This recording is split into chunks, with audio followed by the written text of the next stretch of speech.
Hi everyone! Ka-Simply Poms, ayan meron na naman tayong panibagong video guys. Bali ito yung video na nag-meet up kami ng aking pinsan. Isa sa mga close pinsan ko guys, all the way from Germany. Ayan, galing siya sa Germany guys kasi nga nakapangasawa siya ng taga doon. So syempre, dahil na-miss niya ang Pilipinas at syempre guys, every year naman talaga umuwi sila dahil dito sa Davao sila nagtagal nagstay. Ayan, so dito sila sa the executive Velia Inn, nag-stay dito sa Davao guys. Ayan, malapit lang po ito sa airport ng Davao. So dito sila mas kumbaga nasanay sa villa na ito or executive inn. Sa likod nito guys, ito yung pool nila.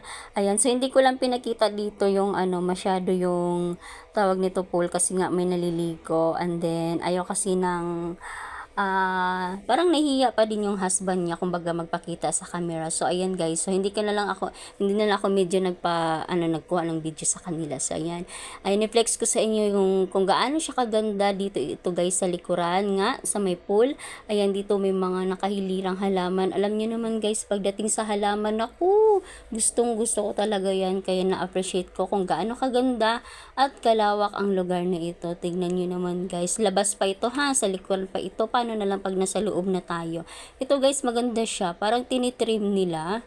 Ayan, ang ganda siya. Pwede siya lagyan ng Christmas tree sa Pasko. Ayan, dito yung stairs pataas. Ayan, so dito kami, nasa baba kami. Ayan, marami talaga dito guys, bulaklak, mga halaman, iba't ibang klase ng bulaklak. And then maganda siya kasi open talaga yung likuran niya. As in, hindi siya gaanong close, kaya pumapasok talaga yung fresh air. All fresh air.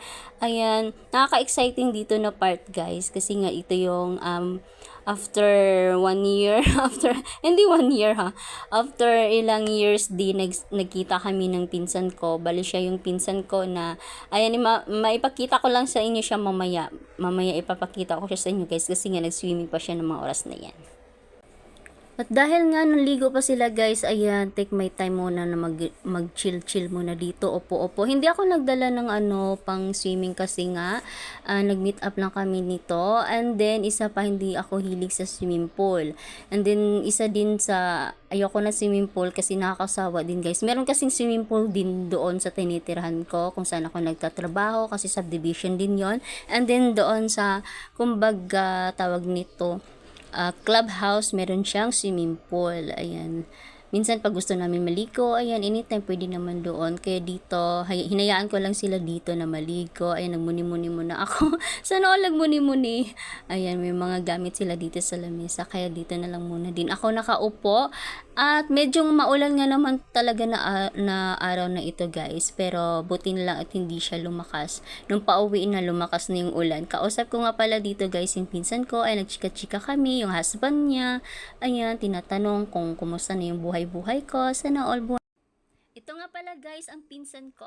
Ayan, Mrs. Richter na siya, si Mary Chris. Isa sa mga close cousin ko. Ayan, nahiya pa siya dito mag-video. Kaya sabi ko, hindi ako naka-video, naka-picture lang. O di pa, nakapag pa, sign of a cross. Sabi ko sa kanya, say hi guys, kumaway ka naman.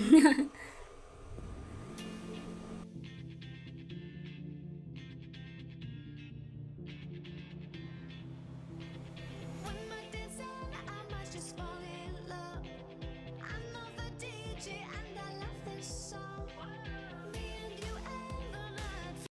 At habang hinihintay ko sila guys na naliligo sa pool, ayan, pumasok nga pala ako sa room ng mama niya kasi dito naka-stay yung mama niya tsaka yung nephew niya.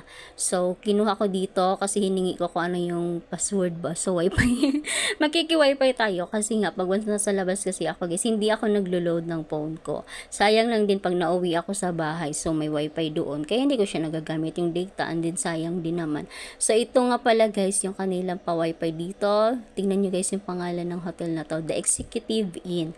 The Executive Villa. Para siyang inn, para siyang bahay guys. Pero marami siyang rooms, meron din siyang kitchen. Mamaya ipakita sa inyo guys. So parang nabubulol na ako, nagmamadali na ako dito. Ay, bahala na si Batman. So ayan guys. At dahil tapos na sila guys mag-swimming, ayan, itutour ko naman ko kayo sa loob kung ano nga ba what's inside the Villa Inn. The Executive Villa Inn. Nilagyan ko lang ng inn ha. The Executive Villa. Yun ang pangalan niya guys. Ayan. Near lang to guys sa airport. Dito sa Davao. Pasok na tayo guys at ating silipin kung gaano siya kaganda. As in guys, maganda talaga. As in, lalo na yung kung paano ma-arrange yung mga gamit, kumbaga paano nila ni-organize, ganyan, ganito, ganyan. Dito to sa may likuran guys ha, kung saan sila nag-swimming pool. So syempre guys, ayan, buksan na natin ang screen.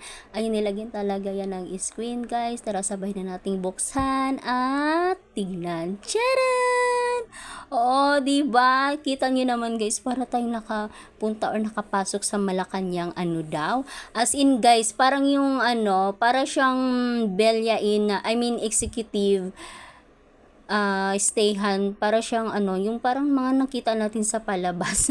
As in guys, maganda talaga, wala akong masabi. At saka alam nyo ba, very organized yung mga gamit dito.